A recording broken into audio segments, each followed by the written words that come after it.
If you've been around for a few years, you may have seen me on TV, but today I'd like to get into your TV. I've reviewed TCL phones with gorgeous displays at great prices, but this time I'm going back to where it all began and giving you a mega review of TCL's 5 Series 55-inch, its Google TV operating system, and an explainer and exploration of QLED technology.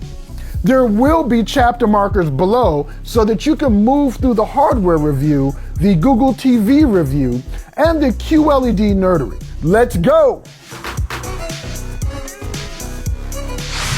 So, let's begin with the first thing you notice out of the box, the hardware.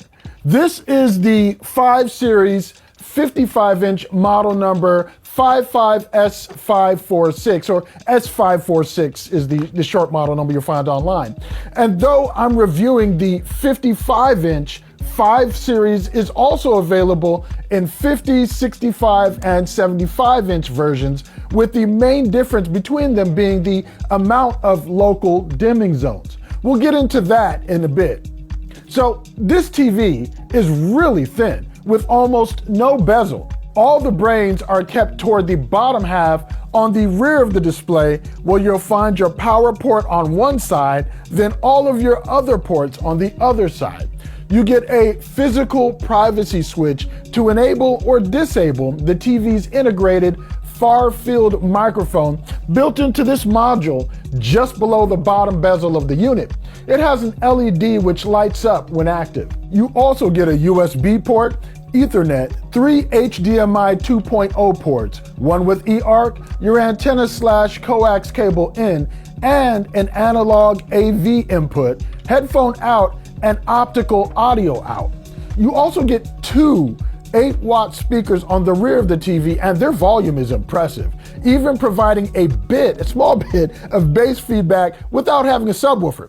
I'll get into that in more detail in a bit. The included remote control has a great deal of functionality.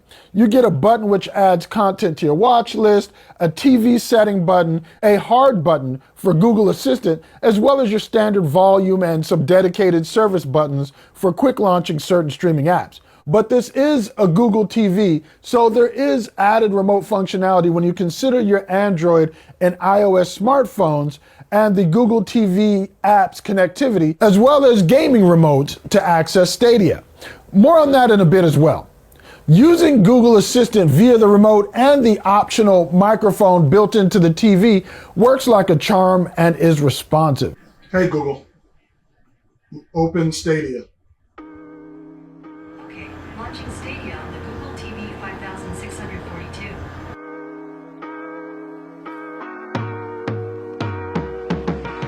And you know what? You can't talk QLED TV hardware without talking about QLED technology.